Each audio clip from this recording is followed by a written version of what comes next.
My name is Sabu Thomas. I floated an organization called Disha Strategic Leadership Consultants. I believed that leadership is a scarce resource in the country now. It's also very important to adapt to short term goals. If you look at neuroscience, relatedness is very important aspect for brain to function well. It's all about relationship building. The other thing is conversational intelligence. It's beyond communication. Many employees do not want to come back to work. Leaders need to take extra effort in terms of building trust with people. Clarity is very important. That mindset need to change. The first creation is happening in the mind, and then the creation happening outside. I saw many leaders, they try to do it by themselves. When I coach people, I tell three books which I use. Leadership isn't just about making decisions. It's about balancing short-term flexibility with long-term vision, building meaningful relationships, and staying ahead of change. But with evolving workplaces, hybrid teams, and rapid technological shifts, how can leaders truly thrive? In this episode, we will explore the biggest challenges leaders face, the skills that will shape the next decade, and actionable strategies to lead with confidence. Plus, we will uncover real life stories of leaders who successfully adapted to change. Our guest today is Mr. Sabu Thomas, founder of Disha Strategic Leadership Consultants.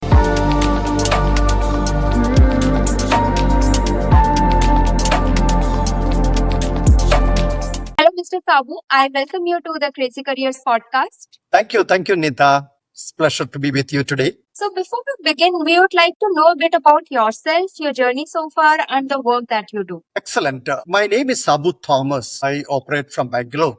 I spent around 30 years in corporates. I worked in manufacturing companies as well as IT organizations. The first 10 years, I worked in different manufacturing companies like Toyota Group, Grindwell Norton. Then I moved into IT. IT worked in product company services as well as GCCs. And after I completed 30 years in corporate, I decided to move out of active corporate life to start my own organization. So I floated an organization called Disha Strategic Leadership Consultants. Primarily two things it do. One, executive coaching. So I believed that leadership is a scarce resource in the country now. Leadership development is very, very important for corporates as well as the society. So I use coaching as a means to develop leaders. The second thing, when I look back into my career, most of the companies I worked, my job was to build those companies from very small to big. So that is my core competency. So I also mentor startup organizations, how they can scale to the next level.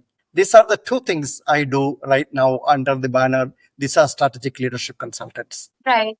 So I would like to start with a very important question. So how can leaders balance short-term flexibility or let's say adaptability with long-term goals? Nita, that's an interesting question. While long-term goal setting is very, very important, it's also very important to adapt to short-term goals. So when you think about strategic thinking process, I believe that there are three things. One is the strategic thinking itself. That means identifying the goal, what you want to achieve from a long-term perspective.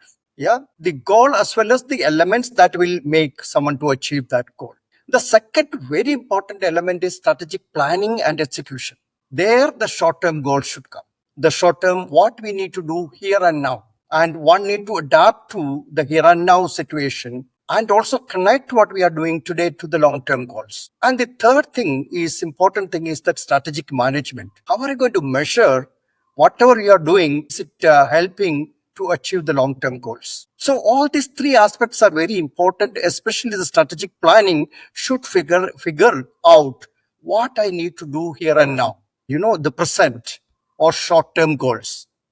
And one has the visibility or clarity, and the leaders definitely need to educate their team members about these connections. And the leader should tell their team how it's going to be measured, how he's going to manage the strategic goals as well as short-term goals. So that adaptability, that resilience is very important for leaders to function well. Right.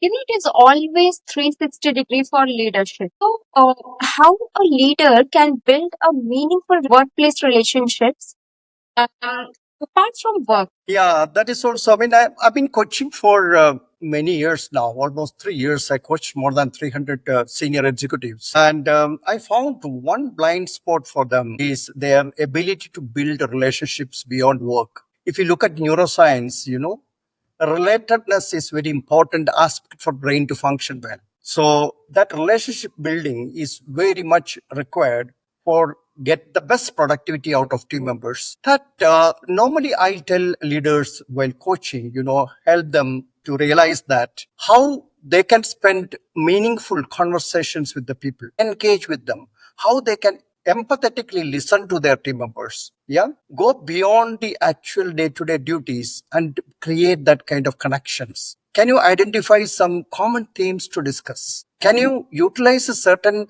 leisure time, maybe lunch time, maybe play time or coffee time? Put extra effort in terms of building that kind of connections. So delivery or collaboration is not few people work together. It's all about relationship building. And if you do not have connections, required connections, you cannot collaborate well. Yeah, that is very, very important in a corporate environment or any leadership environment that is very, very, very much needed. Yeah, it's the biggest challenge. What I find while coaching is that relationship building is very difficult for introvert. Yeah, they are much, they just speak whatever they wanted to speak. Matter of fact. Yeah. So for them, they need to take extra effort. How they can be an effective introvert by consciously building relationships, and that is the important aspects while coaching introverts. Right. Yeah. So there are a lot of skills a leader can adapt, and that also varies from like industry to industry. That's what I believe.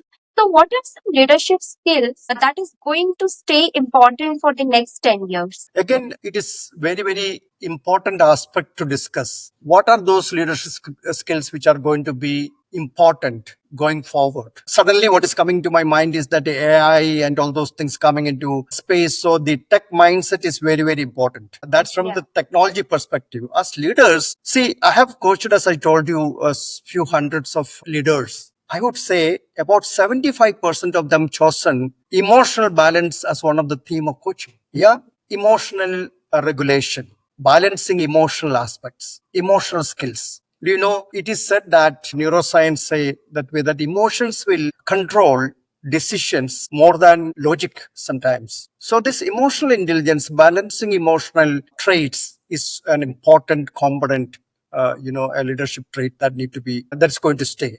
The other thing is conversational intelligence. It's beyond communication. Many leaders are good at communicating to people and speaking in a particular language and continuously making presentations. They can do all those things. However, conversational intelligence is different from that. You need to understand the holistic picture. You need to be empathetic. You need to understand the psychology of other person. You need to understand the background from which they are coming from, the meaning behind them, whatever they are talking. One need to identify that. That is, conversational intelligence. It's very, very important. The other thing is that resilience, mental agility, very important in terms of, developing to manage the workforce for the future or the business for the future. I think these are some of the most important aspects other than the conventional leadership skills that is going to stay maybe next 10 years. Right. So we have seen a rise in the hybrid work system or maybe like remote work system nowadays after COVID especially. So leaders actually should manage their workforce who are working remotely and can be collaborative at the same time to see that the productivity of the team is not getting impacted at the same time. Yeah, it's a challenge for many leaders now. Hybrid, and one is it's a business challenge. Many employees do not want to come back to work, so the hybrid work situation is going to be there going forward. And I would say three aspects which is very important in terms of managing hybrid workforce. That's also I draw from neuroscience. Three aspects which is very important. One is certainty. The brain to function, the brain need to have certainty. Second thing, the brain is required autonomy. The third thing which I mentioned earlier, relatedness. All these three are very important. So while people are working remotely, how will you provide that certainty? So the goal setting is very important for workforce. What is expected out of them? Yeah, that is very important and make it very, very clear to the employees who are working remotely. And that also is important that how are you going to manage this work? How are you going to manage this delivery? When you are in office, you can manage by seeing them how they work, and you can look at transactions, and also you can certain extent micromanage. Yeah. But remotely, that is not possible. Then you need to look at outcome-based management style. And the employee should know that they should be certain that my outcome is going to be measured and I'm going to manage it from outcome through outcomes. Yeah. Then let's look at autonomy. We need to delegate. Leaders need to delegate. That is one of the weak competency for many leaders. When they are working remotely, delegation is very important. And micromanagement is not possible. People needs autonomy. You cannot strictly tell that you need to work from 9 to 5 or 6. However, they will work according to their timing, comfort. Again, what I told you earlier, you assess these remote workers through outcome. Third aspect, which is also neuroscience says, is that relatedness. How to build a trust. Yeah, at office, it's easy to build a trust because you are seeing one-on-one, you can spend more time and all those things. Leaders need to take extra effort in terms of building trust with people. Where there is a trust, as Stephen Covey told, right? Where there is a trust, account is good, communication becomes very easy. Yeah, building trust with people, having connection, establishing that connection, which we talked earlier. Leaders need to look at establishing connections with the remote workforce, and they need to find informal get-togethers, coffee plan or morning coffee with the leaders or with the team. So they pick up their coffee mugs wherever they are, and they get together and to discuss everything other than work. So to build that kind of relationships. I think these three aspects leaders need to focus on. How are you providing certainty? One, how are you managing autonomy? And how are you going to develop that relatedness? And that's the way you can manage hybrid workers. That's true. Yeah. Are there any blind spots in leadership skills? So if it is there, then how one can fix it up? Yeah. Blind spots on leadership after coaching. During the coaching, I realized, and especially from 360 instrument, we realized that there are blind spots with the leaders. Yeah. I can recollect two or three of them. One is people believe that they are great at delivery and they are delivering result, and they are meeting the targets. However, they are not sure about how they are delivering it. It is sustainable. How is your management style? Yeah. Is it improving productivity? The how part of it, what part is very, very clear for the people. However, the how part of it is not very clear. The second thing I wanted to go back, many leaders think that they are good at communication. However, they do not know they are not that great at conversational intelligence. What to talk, when to talk, how to talk, and what is the big picture, where that other individual is coming from. Yeah. How managing, regulating, the emotional aspects. All those things are included in conversational intelligence, and they may, forget or may not be mindful about that. So these are some of the blind spots I see in leaders while coaching. There are many other, but these are two important things I can immediately recollect. Right. So there are few leaders who struggles with change. For example, adaptability with technologies, that can be one of the change, which maybe leaders won't be that much comfortable to adapt to new technologies. So apart from that, what are some struggles that leaders go through? To adapt new technologies. Yeah, I think, Nita, you are more talking about how you manage change. Yeah, Yes, in a yes. change situation. And if you look at the industry at present, change is constant. Change is more complex. Yeah, it is not bringing in that kind of clarity in the first go. A lot of ambiguity it is creating. How you manage that? At the same time, as I told you earlier, neuroscience teaches us that, the brain needs certainty.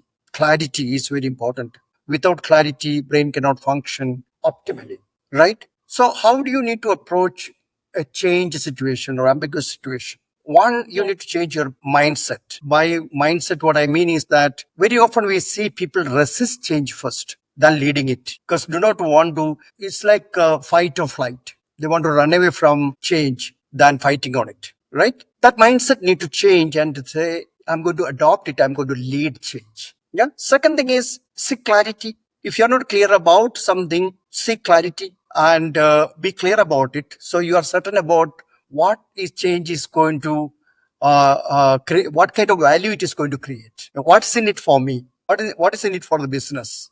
That clarity need to be.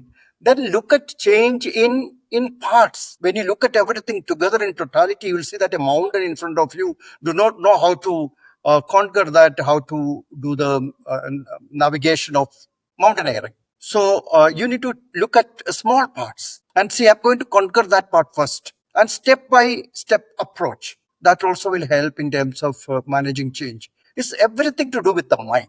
Yeah, look internally and realize that clarity. See, it is told everything is created twice in the world. Yeah, everything is created twice in the world. And the first creation is happening in the mind, and then the creation happening outside. Do you have that mental clarity? If you've got that mental clarity, step by step approach, so I think you can embrace change much more efficiently than looking at as a big mountain and running away from it. Right. Yeah. Can you share a story of a leader who successfully adapted to new challenges? Yes, stories coming to my mind is about a lady officer who has become divisional head of an organization. She was comparatively young because of her ability to deliver and past performance. She got this position. She was promoted.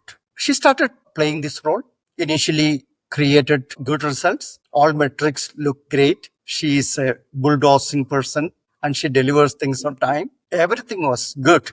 But soon the department or her director realized that people are not liking her. People have started showing resistance to her, and more conflict started coming in. And they saw a lot of, complaints the director started receiving, formal complaints. The director started receiving against this officer who has become number 2 in the division. That was a contest in which this person came for coaching. Yeah. And as usual, she also had a lot of blind spots. She felt that she's delivering well. Everything is perfect. The metrics are met. And she works overtime. Early morning, come to office, go very late. And she one day just cried in front of me saying that so much I created, so much result I produced for the organization. Now people are rejecting me. So we have gone through a coaching journey. Basically, I took her through a self-research. It's not what she's delivering, but how she delivers. What kind of connections she's making within the division or department. Is she inclusive in decision making? Yeah. Is she inclusive in decision making? How is her conversational intelligence? Yeah.